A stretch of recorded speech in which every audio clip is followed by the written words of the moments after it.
Namaskar. For episode 44 of Abhijit Iyer-Mitra's Ask Abhijit program that aired on the 24th of January, there were some questions that were not answered.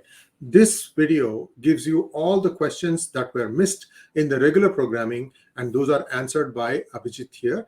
And in order for you to get these questions, this channel, you need to subscribe to this channel. So here is a simple way you can do that. If you go to any of our videos, any video, if you go and look at show more section, we will tell you where all different channels are there. And you can go and click on second channel of PGurus called PGurus 2, which is where this is being broadcast. Also, what you can do is you can go to youtube.com/C for channels /PGurus1/channels. And if you enter that, you will get the screen that I'm showing you right now. And in that, it gives you all the different PGurus channels. And there you can do in one screen, you can go and click, subscribe to the channels that are of interest to you. Because if you don't do that, you will not be notified as to when these question answered videos are going to show up.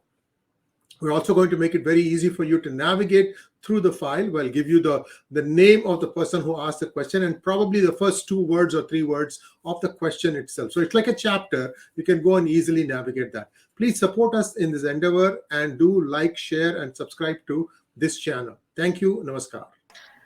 So, has Western academia and writers ever recognized the fascist Churchill? I have only ever read books that are positive about him. Any contrasting books? No, there are none. They will always refuse to acknowledge any bad that Churchill ever did.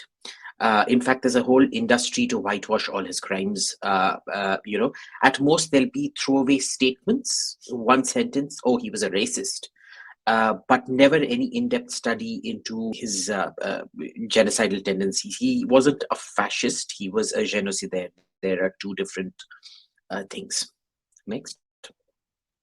Did we have a secret understanding with the British on few points during our transfer of power because of which we had to show our intelligence file to British? No, we did not, as far as I know. Because remember, all our intelligence assets, the British would have already known about it. So any new intelligence assets that had to be created ab initio, and that would have, automatically been known to the existing intelligence apparatus, which could have been compromised, of course. But there's no secret understanding as far as I know it. I'm pursuing an economics undergrad in USA and want to pursue investment banking. Well, none, because like I keep saying on this program, I know nothing about banking and finance, which is why you'll never find me offering an opinion on banking and finance. I am a complete finance illiterate. Why hasn't India been able to project itself as a soft power even with Bollywood? Because Indian soft power is very limited, right? American soft power, for example, is over and over again in your face. And like movies, TV serials, news channels, everything. You don't have one globally accepted news channel, not one. Even though you have hundreds of channels, you don't have even one that is accepted worldwide. Your Bollywood movies are at best niche movies. They don't cater to a mass audience outside India. They're like film noir or independent movies, the kind of cult following that they have. That's about it. It's not a widespread this thing. Yoga and things like that, partially appropriated, but again, not strong enough. Soft power is a combination of lots of things together, not just one thing. And especially for a country that, doesn't seem to be mentally at peace with itself, or externally at peace with its neighbors, or externally able to win big victories, etc., etc., etc. You are really not going to have people listening to you when you say things like, oh, we believe in peace and whatnot. Especially also when you have Indians mostly running down Indians abroad. So Indian soft power is, it exists only in the minds of Indians. Hi, Aim, do you see Canada going into a long, slow decline? Yes, I do. The thing is, I think the fundamentals are still somewhat better than America. It still hasn't gone as crazy as, say, California. California, of course, is seeing a complete mass exodus, right? It's not individual taxes. You look at some of the other states where the migration is mostly happening to Texas. Texas has huge property taxes. The issue is that's one tax in Texas that is huge. All the other things are just perfectly fine. And you have a predictability that there is going to be no new taxes and things like that. In California, you'll just keep new taxes every day, a Democrat supermajority, veto-proof supermajority, etc., etc., etc. It's essentially a one-party state with multiple high taxes on multiple different things. So it doesn't make sense. Canada is, everything isn't going wrong. Few things are going very badly wrong. The question is, will it go wrong? And remember, Canada has a excellent opposition. If Pierre Poilievre gets elected, unlike Erin O'Toole, his name is Erin O'Toole, but we call him Erin O'Toole, who was completely useless. He was trying to be Trudeau light. But even before Erin O'Toole, Andrew Scheer, he won the popular vote. Right. So Canada is still somewhat better off than, say, the east and west coast of America. Next. What lies at the root of Punjabi exceptionalism? How did it infiltrate into Bollywood? Well, I don't think it's Punjabi exceptionalism. It's actually related to that previous question, Punjabi soft power. And I think it has to do with a lot of larger than life figures and a huge sense of celebration and having fun. Remember, Punjabis are very cool about alcohol. They're very cool about, eating big, laughing loud, being loud, gesticulating loudly. Whereas most other cultures in India are extremely reserved. You look at a Tamil wedding, the height of excitement was when the bride and the groom were put on the swing and swung by everyone. And you compare that to, getting drunk and dancing like crazy on the dance floor, as happens in Punjabi weddings, and Sangeet and, stealing the shoes and whatnot. It's more fun. So it's that whole aura of fun and robustness and rambunctiousness. That's what makes Punjabi so all-pervasive. It's not to my liking. It's never been to my liking. But then, I'm not representative of the general Indian population. Next. Have you eaten at G. Pulla Reddy Sweets? No, I have not. Can Abhijit mention where he's going to Bangalore that I can recommend new restaurants? See, boss, there are mostly, I think, when I'm in Bangalore, when I eat non-veg food, it's Andhra style non-veg food. Not so much Karnataka style at all. Andhra food, you get excellent Andhra food in Bangalore, and Andhra non-veg, and Andhra, Andhra is better for Andhra non-veg, I guess. So in Karnataka, eat what is best in Karnataka, which is dosa. Undeniably the world leader in dosa, and very close competition with Madras on coffee. So, CRT and Vidyarthi are the only places I go to. Chinese listeners are extremely xenophobic and racist on online Chinese websites. Have you lived there? What's your opinion about it? Look, netizens are not a accurate representation of people. It's a select community, and remember, it requires an investment. Most people, out of somebody, say, looking at your tweet or at your video, 99.99% will just ignore it and move on. 1% who are invested in it, 0.1% who are invested in it, will open their mouths and say something about it. out of that, a certain percentage will be absolutely obnoxious and say something totally xenophobic and racist. Okay. Personally, I haven't experienced that in China at all. I've experienced a lot of curiosity, and for me, more than when I was living in Tianjin and traveling. Well, I wasn't really living there because the entire year I spent traveling all around China. So I was never sedentary at any one given spot except Nam ke vaste sedentary. For me, the biggest indicator was when I was there during the Doklam crisis. I was in Tibet. I was just 100 kilometers away from Doklam, and never did I ever face any hostility. People would come and say, Hindu is Indian, and click pictures with you. No hostility. I met a Chinese tour party in North Korea on the North Korean side of the DMZ.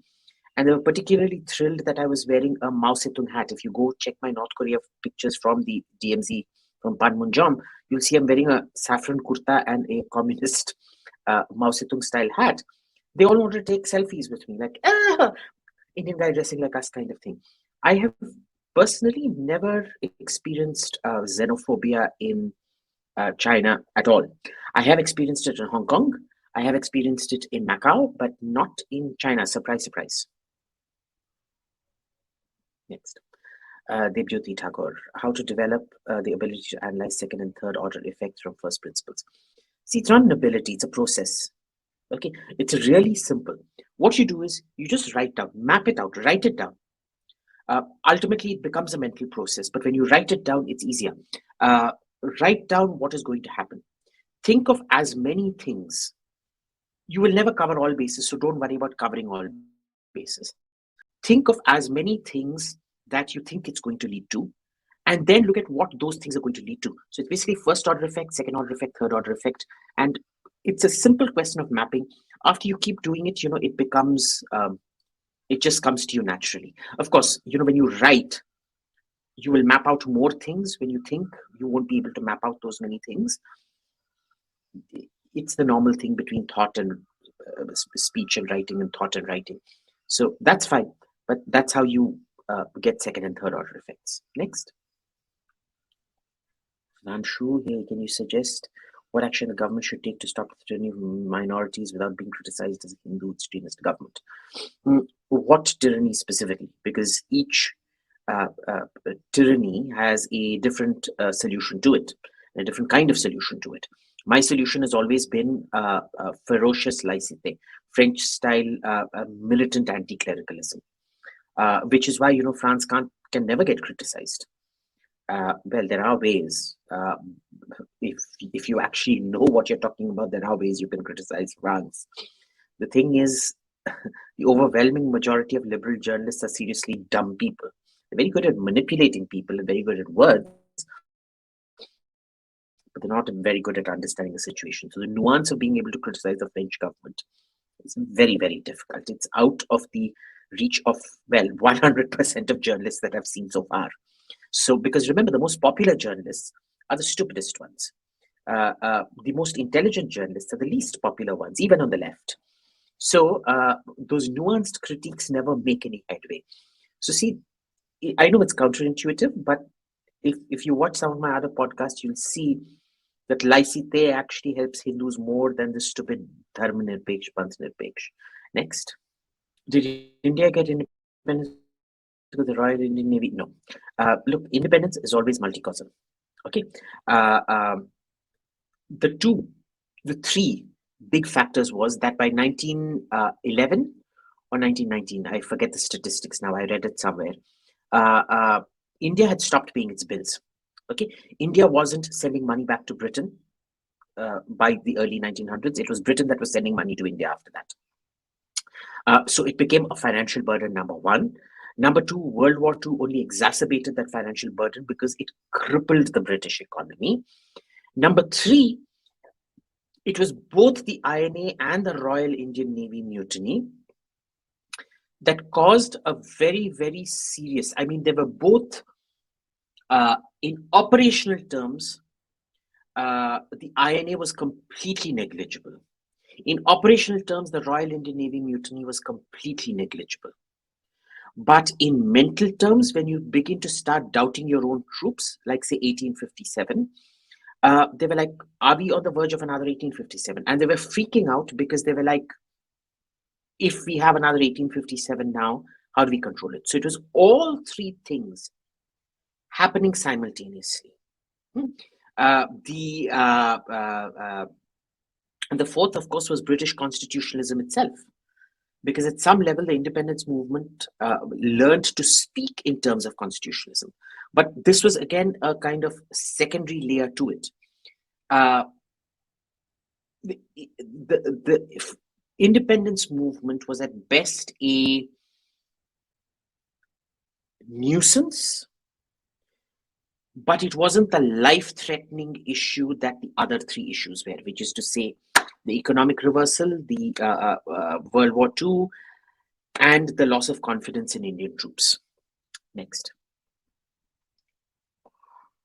What are the attributes of a good war memorial? Very good question. Aesthetically speaking, first is a great sense of gravitas, where the central monument is either extremely impressive, or the surrounding monument is extremely well, not well laid out, well thought of.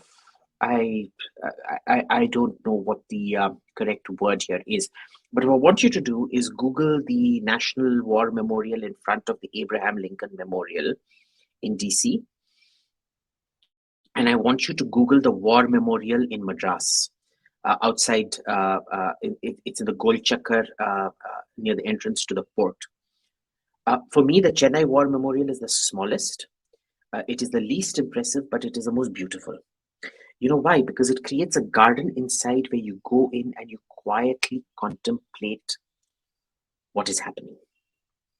It is meant to be for you and the troops you have come to honor. It's not meant to be a public spectacle.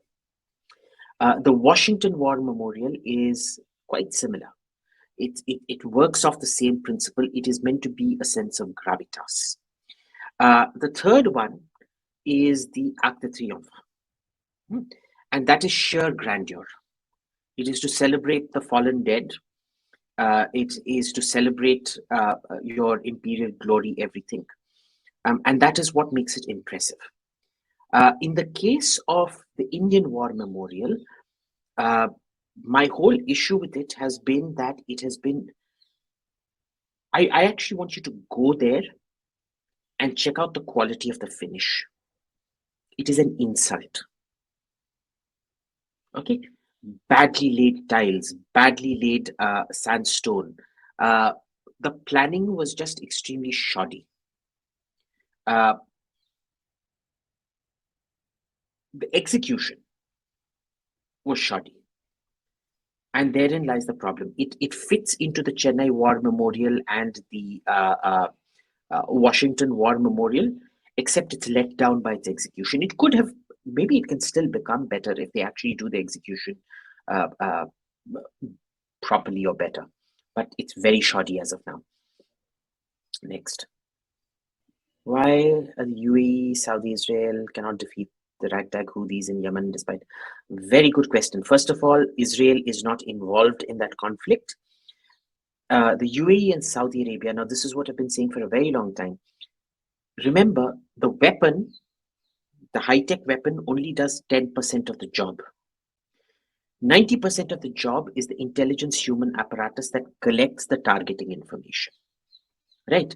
A Saudi or Emirati plane will fly over something, but who tells it what to target, especially in a urban conflict or a guerrilla conflict like the Houthis? This is where intelligence comes in. And guess what? The Saudis and Emiratis didn't invest in intelligence assets. They invested in the strike assets. Okay. That is basically, think of it this way. It's like an extremely good swordsman, brilliant swordsman, whose eyes have been blindfolded, whose ears have been put earplugs in his ears and then saying, fight. You can't fight. It is your intelligence is the eyes and the ears. So you can have a very good sword, you can have a modern sword, you can even have a gun. With a sword, you can still swing it around and accidentally hit your enemy. But the more modern and precise the weapon gets, like a gun, remember, when I'm swinging, I've covered a whole arc. But with a gun, I have to keep doing bang, bang, bang, bang. It gives you a lot more ability to move a guy to move around. So with the more advanced the weapon gets, the more important the intelligence feeder for it gets. They always depended on America to provide that ground intelligence. They have intelligence hardware, but they never focused on intelligence gathering software, ground sources, and things like that. A lot of targeting information actually comes from ground sources. So that they never invested in. That's why. Next. Vijay Singh, how do you differentiate between historical baggage and institutional memory? Isn't historical baggage a hindrance to new approaches and opportunities? Yes. Look, I don't differentiate between historical baggage and institutional memory. It is the same thing, except in its application. If your historical memory prevents you from doing something new, it is baggage. But if your historical memory allows you to do something new, but take redundancy measures and approach it with caution, then it's institutional memory, right? Ultimately, it depends on the person who wields it. That's all. Assessment on the Ukraine conflict. Hey, Dilip, in what specific way? You'll have to be specific about it. My personal take is Russia probably will not invade. It's a strategy of permanent tension where they're going to essentially bankrupt Ukraine. Russia can afford this to keep troops on the border indefinitely. Ukraine cannot. Ukraine cannot stay with the tension. And the more Americans and Europeans keep saying, oh, the invasion is imminent, their economy is going to tank. Their balance of payments crisis is going to keep getting worse and worse and worse and worse. So I think that's exactly what the Russians are counting on at the moment. How to deal with people who are brainwashed? I don't know. I honestly don't know. I think it involves staging an intervention, kind of like druggies. You take them to a rehabilitation center where they cut off from their whatever.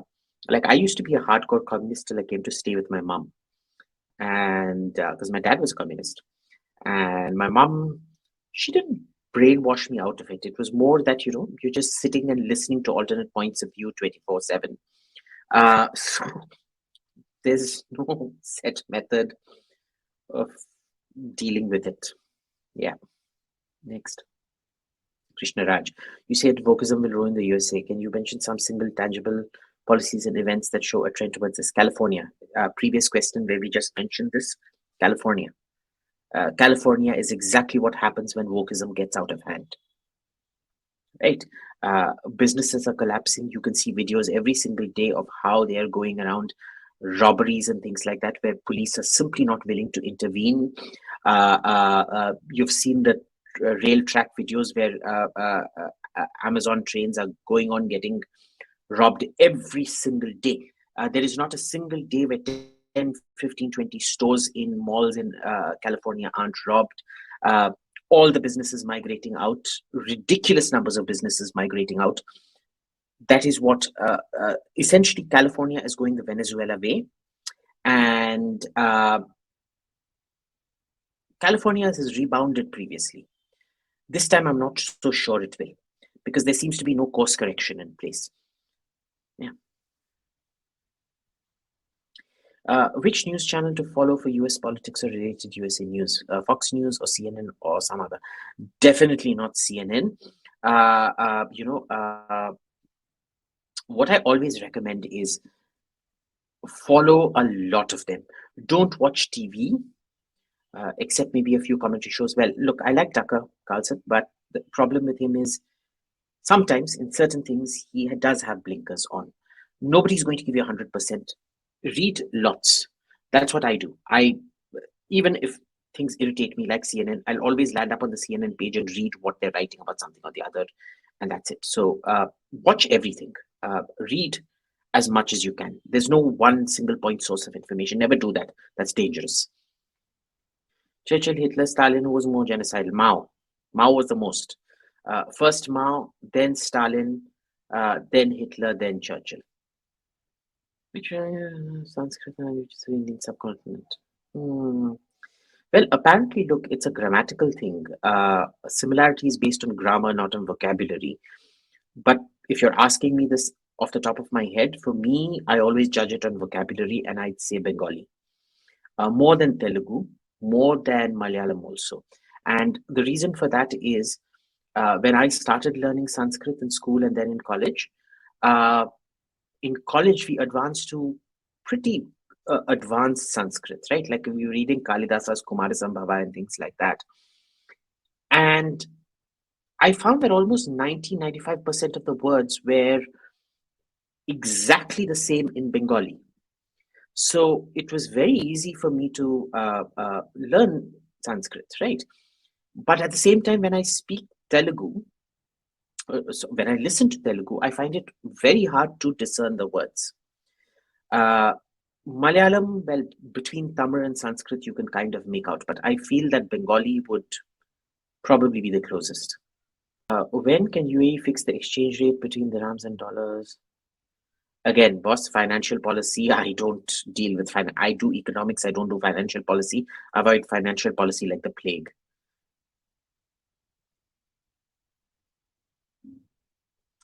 I don't know who her current partner is, but she herself is definitely Muslim Brotherhood. Because remember, the Muslim Brotherhood's biggest supporters right now are Turkey and Qatar. And you look at everyone she engages with, appeals to, or writes for, they have Qatari, there is a Qatari financial angle to it. So I don't know about her partner, but she's definitely somewhere within the Muslim Brotherhood circle of influence. When you say Indian parents trust outsider instead of their children, what do you mean? What context? Which scenario? So you have to be specific. I personally haven't seen outsider instead of children. So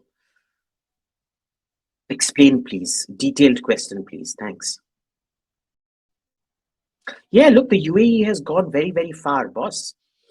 In fact, the UAE, we've seen two reverse trends. The two more backward, culturally backward places, Dubai and Abu Dhabi, are now way, way, way ahead culturally. They're very open to religions, polytheism. The Sheikh visited the temple. Do you know that? The Sheikh of Abu Dhabi actually visited the Hindu temple. Unimaginable some time back, but it happened. It's going to happen in Saudi Arabia under MBS as well. On the other hand, there were islands of great liberalism in the UAE, Sharjah specifically, which have regressed, which have become Sharia now. So you can't have a temple there anymore. So just because it's Islamic doesn't mean it's backward. Remember, Turkey and Iran were very open-minded at one point of time. Turkey regressed because of Erdogan. Iran regressed because of Khomeini. But they used to be fantastically open-minded at one point of time. Today, Abu Dhabi and Dubai have, because of the huge human capital where people have jobs, they don't have time to outrage about things. They don't care. Saudi Arabia is going to end up becoming like that, hopefully, if nothing happens to MBS, which is why I keep saying I'm an atheist, but I pray 5 times a day for MBS. MBS is the one man in the world I pray for. Discussing communication problems in the Indian Defence Wing due to importing defense equipment. Oh, you mean intra-communication? Okay, I don't know what Defense Wing is, but anyway, is there any progress? No, no progress. Your views on the success of water conservation as part of Jal Shakti mission? Uneven. There are some extremely good programs happening, but it is extremely uneven. See, let me give you an example. Like in Gujarat, for example, they're covering up instead of having wide rivers, they're making it into narrow canals and covering it up with solar panels, so it becomes both a solar creator. It prevents evaporation from happening. It's good. There's a slight bad in there. There needs to be a slight gap in between so that animals and birds can come and drink water from there. See, it's a very important. Remember, water bodies are not just to saturate human beings. They're meant to sustain a whole load of things: fish, animals, birds, everything. So that needs to be looked into. That's a minor thing, but see, it is an important thing. Your ecosystem is, everything interacts with each other. The pollution of the Ganga and not much happening.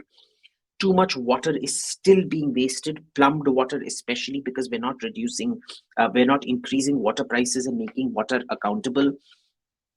The kind of pumps, I can tell you in Delhi, all my neighbors, they have pumps where, they'll just let it run and then water will just keep overflowing. And then after 10 minutes, they'll realize there's a water overflowing.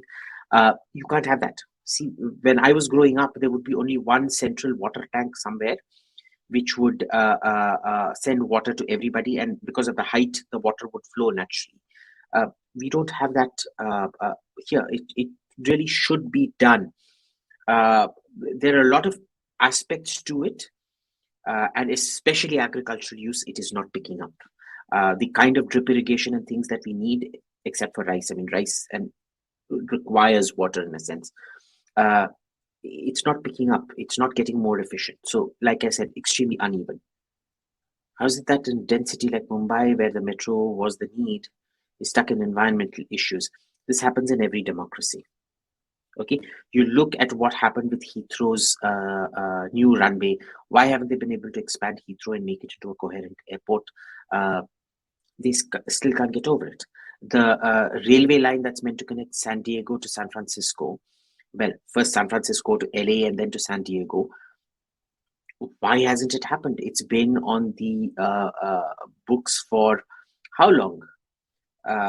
20 years now? 20, 25 years it's been discussed. Land has been acquired.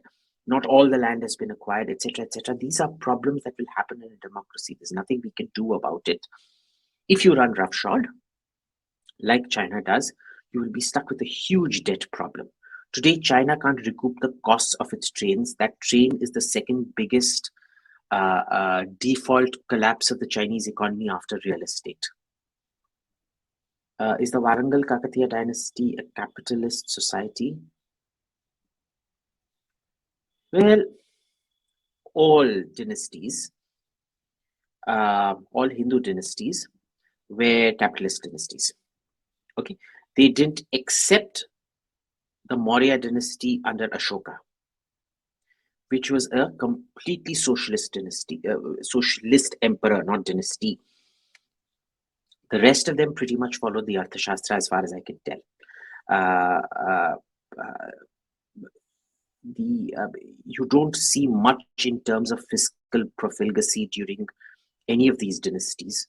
Fiscally, they seem to be more or less stable unless you have climate change events and war happening. Unlike, say, the Turkic dynasties, which were financially extremely unstable. And that's only going by the coin records, just the numismatics of it. Do you think that due to the ineffective Indian bureaucracy, should individuals build private companies and infrastructure? Oh, no. Because see, if you build without government permission, it will be used to extort. It will be used to extort. So this becomes very problematic, you see. You can't. And without government permission, the other problem is, how do you know it's not a scam? How do you know people aren't going to get cheated? So it becomes very, very problematic. No, this can't be done. This can't be done. This has to be a state cooperative private effort. It can't be done without state cooperation. Next. How can private individuals support the ASI? They could do, but again, like I said for the previous question, this is a state plus private partnership. You can't do it individually. It's simply impossible to do, because you may give money to the ASI, but what will they use it for? Okay, you could come up with something called pet projects or whatever. You start a pet project scheme where the public donates for a certain excavation that they want done, etc. But then remember, who decides the budgeting? You can excavate things, but you have a place to store all the excavated stuff. Do you have the resources to then do the carbon dating for it, etc., etc., etc.? Of course, you can build a whole, like a wedding registry. You can build a sort of ASI desires registry where you contribute towards every single part of the process and things like that. It's an interesting way. I mean, we can try, but look, it really needs the state to take a much more archiving and archaeological survey. It There's a reason, even in countries like America and uh, uh, uh, uh, where nothing is really nationalized, archaeology is nationalized in that sense. So it can't be done without the state because it's national heritage. Next. Are parades part of communist megalomania? No, no, parades are not. A lot of countries do parades. The Romans started the tradition of a parade. Every victorious general had a triumph, and I think that's the earliest we know of parades. But in Angkor Wat, if you go, there's the pavilion of elephants and things like that, which was specifically meant for the army to march past the king after a victory or on inspection or whatever. So parades, there's nothing communist about a parade. It is fair to say, however, that all all countries have parades, but communist countries have perfected the propaganda value and the sense of spectacle. They've perfected the soft power aspects of a parade. Let's put it that way. Next.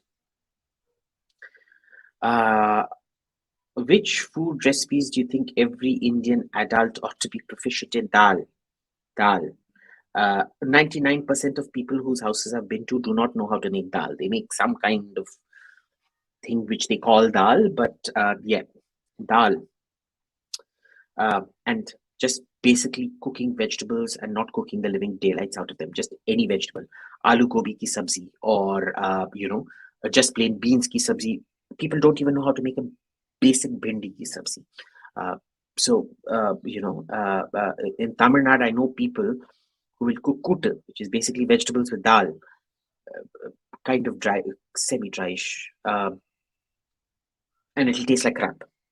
So just learn how to cook a vegetable, to not overcook it, where it still has some crunch left and it still has its nutrients left. I think the steaming of vegetables and the making of dal are the two most important things that every Indian adult should be proficient in.